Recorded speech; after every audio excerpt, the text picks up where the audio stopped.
experience, if you can pull off 3 hours the way you're doing it right now, when you get onto a station that actually where you have a lot of listeners and stuff, it's going to be a breeze.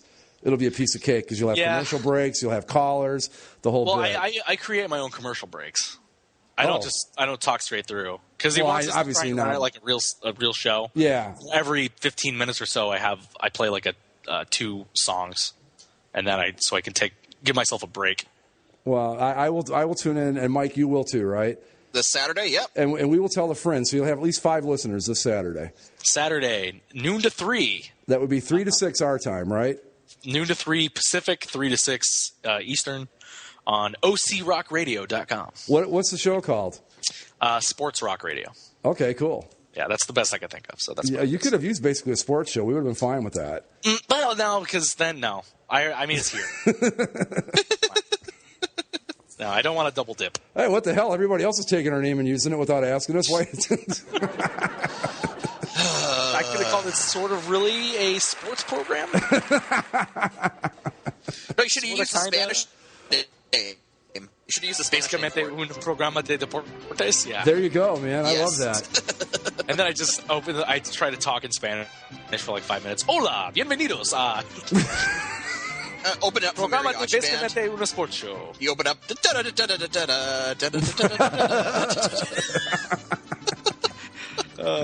I just hope that the U.S. beats Canada tomorrow so that I have something more to talk about. No. You'll have something to talk about when Canada thoroughly thrashes you. Excuse you. I would like to preview the gold medal game. Here we go again. Nope. I guess... should we talk about ads on NBA jerseys? Because that's a thing now. Adam Silver, the new emperor of basketball, has said that ads are indeed coming to the NBA starting in 2015? He didn't confirm it, but he said sooner rather than later. Mm-hmm. Basically, he didn't say when, but he said it's happening. And really, if you watched any of the NBA All-Star coverage on All-Star Saturday Night, and if you did, God help you. I had better things to do, like stare at a wall. Yeah, that's the thing. I didn't watch it either, but supposedly it was the worst dunk contest of all time. That's what I've heard, yeah. Nobody was in it. Nobody of note was in it. Well, it wasn't just that. They made like a new format where you had like somebody that won the dunk contest, but also you had a dunker of the night. And John Wall won Dunker of the Night almost simply because he got his dunk on the first try. So it's a lot like the CFL thing where you've got the game MVP and the best Canadian kind of. Yeah, pretty much. Okay. But if in like the rest of the stuff, I don't know if they did it in the dunk contest, but I know at least in the 3-point shootout, they had a little patch on their jersey that said it had a Foot Locker logo, and then underneath it in tiny print, it was the Foot Locker 3-point shootout. But all I read was Foot Locker and then some line underneath it. So I think that's how close we are, is that it's right there. Well, let me run this question past all three of us. Do we have philosophical problems with it, or because we are sports aesthetic geeks, is that the problem we have with it? Or is it a little bit of both? You know what I mean? It's a little bit of both, honestly, for me, because there's a very real reason, a very practical reason why soccer teams in Europe, for example, have ads on jerseys. It's because soccer, as traditionally played, doesn't have commercial breaks. So you need to make up that ad revenue somehow. So you put ads on the jerseys. I understand why that is the way it is in soccer. But the whole point of having commercial breaks is supposed to be so you don't have to do this to the uniforms. In the NHL, the whole point of putting ads on the ice and on the boards is so you don't have to put ads on the jerseys. So the fact that this is coming, I don't like it. And, of course, as someone who's into sports aesthetics, who's a uniform geek, as it were, I just find it unpleasant. People have been said, oh, well, if they do it tastefully or subtly, it'll be fine. It's not going to be subtle. The only way it's tasteful or subtle is if the corporate colors happen to match the team colors. And otherwise, that'll be purely coincidence. Right. It does. Right. Or they make it so that you just color the logo in team colors. But even that, I don't think many corporations are going to let that happen. Coca-Cola's not going to let their script be rendered in blue. Yeah, and UPS is not about to put an ad on anything that isn't in their traditional brown and gold or whatever it is. But exactly. So I understand why they would do it, because they like money. Yeah. And despite how much money sports is making, the owners continually want more of it. And honestly, it's costing more to run sports teams, which I get to an extent. So it's something that that they want money, so it's going to happen. And you kind of deal with it. But I just don't like it from an aesthetic standpoint, and really because in American sports, it's not something that or North American sports, it's not something that we're accustomed to. It's not something that you kind of has been socialized to accept. Like if you were a big soccer fan growing up, then sure, you see the sponsors on soccer jerseys, you say, well, yeah, it makes sense. They do it in soccer. I don't know why they haven't done it here. And that's kind of where I am, sort of like other people do it. I'm just surprised it hasn't happened yet. Do you see what soccer's done to Zach here, Greg? Well, that's not what I mean. But it's like I'm just surprised it hasn't happened because I know owners like money. Yeah. And this is just one way to do it. And I mean, you see it on practice uniforms. I know some NHL practice uniforms have sponsors on them. Right. NFL teams do now. All the NFL teams do. So it's inevitable, but it just I don't know how they're going to integrate them properly. Especially in an NBA uniform. Well, yeah, because in soccer, the jerseys have been designed that way for decades. And in the past, even when soccer jerseys didn't have sponsors, all they had was a tiny little badge, like up in the corner of the chest. So there was room to put a logo. But with American sports jerseys, I mean, in football, there's giant numbers all over them. Yep. In basketball, there's the script and the numbers. In hockey, there's a giant logo on the front. In baseball, there's a giant word mark on the front. The only one that makes sense is baseball. You could put one on the sleeve. Yeah. Because there's blank space on the sleeve. Okay, fine. Unless they're the Angels. Right, and the Angels should get rid of one of their shoulder patches anyway. At least. Because they're identical. Yeah. Well, you know what you could see in football is you could see the TV numbers replaced by ads, which that would be the ideal spot, because the reason those numbers are there, they call them TV numbers for a reason. Well, but then they take attention away from the Nike logo that's also on the shoulders. Well, that's going to be a problem, yeah. But and then I guess in the NBA, you either do what they did in the 3-point contest and have a tiny logo on one of the straps, or somebody, because in the Young Stars game, they put a patch underneath the numbers that designated because they did a fantasy draft for the Young Stars game. That's going to look terrible.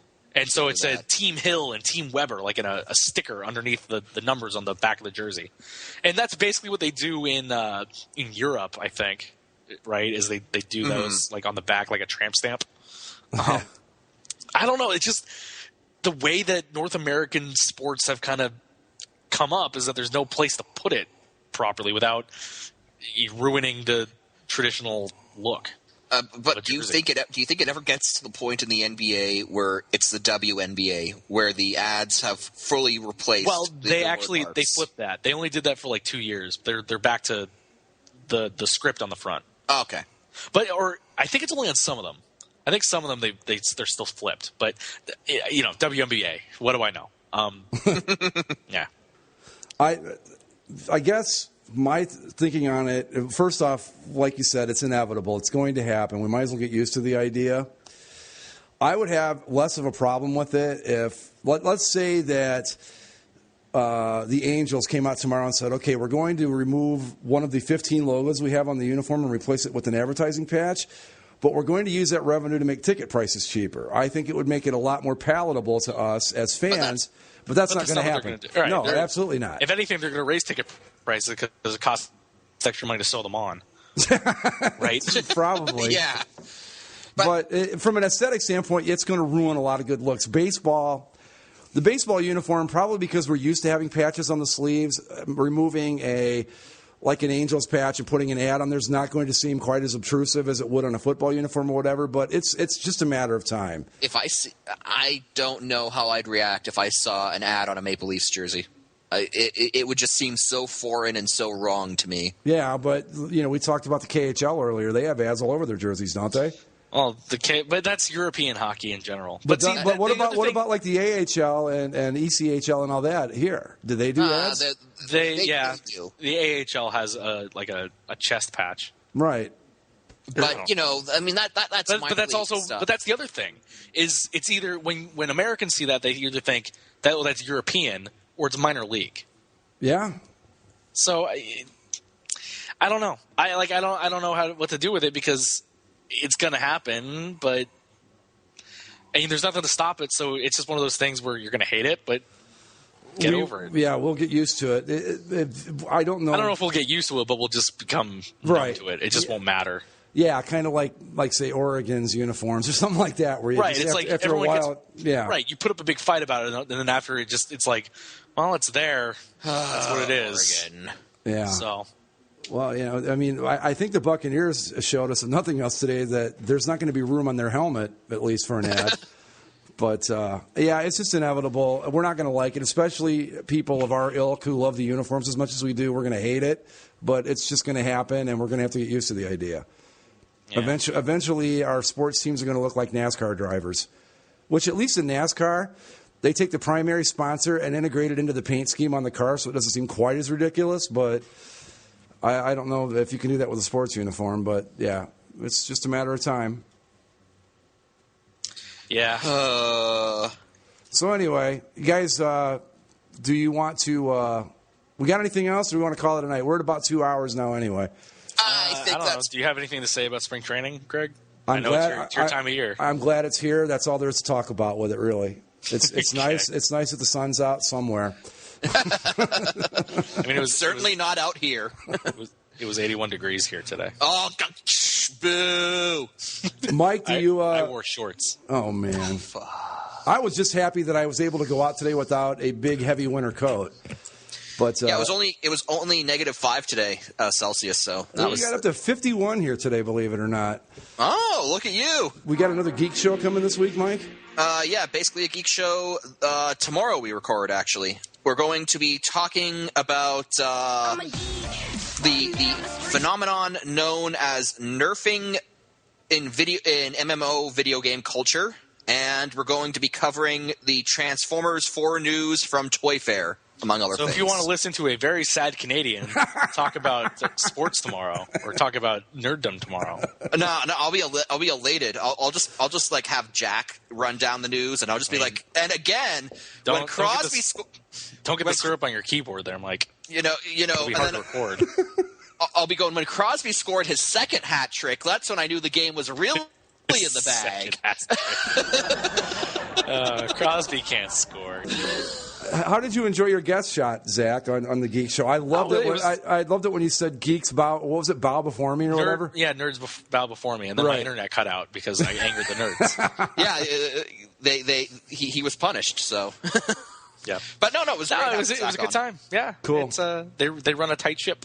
A tight ship. All right. Well, that's more than they can say for us, I suppose. But anyway, all right. Well, with that, and I must say, Mike does a very amicable job as host. I thought he did great for a guy that claims he has no experience at this. I thought he took to it pretty quickly. I have almost no experience at this at all. Okay. This is just a hobby. Well, no, you know what? You have experience now. You've been doing this for over a year. Yeah, that's true. You really can't use that excuse anymore. Yeah. I would love to be on the Geek Show, but I don't know what I'm geeky enough about to be a part of it. Like all that stuff you just. What's that? Game of Thrones. Never watched a single episode of it. Oh. I have though. I have finished up my second season of House of Cards, so I'm good with that one. I haven't. I keep meaning to start that. The problem is the Olympic times are screwing me up too, because normally there's all these hockey games have been starting at 12 at midnight. Mm-hmm. So normally when I'm laying down, I'll watch something on Netflix or my taped shows. But the problem is that's also when the Olympics are on. So it's like, well, I guess, all right, fine. Nice thing about House of Cards, it's not going anywhere. It'll be there when the Olympics are over. Right, it's still there. And the other thing that I keep meaning to catch up on, and I know it's going to take me a while, because I know it's coming back next month, is Mad Men. Yeah. I've never watched an episode of Mad Men. So it's a great show. You'll love it. Oh yeah, no, I mean, I heartbeat think away. I turned it on for like an episode because everyone's like, "Oh, Mad Men," but it was like the third season, and I didn't know what was going on, so I'm like, Yeah, it's really one you've got to kind of stay with to get it. But yeah, so Mike, I'm gonna catch up on that. But yeah.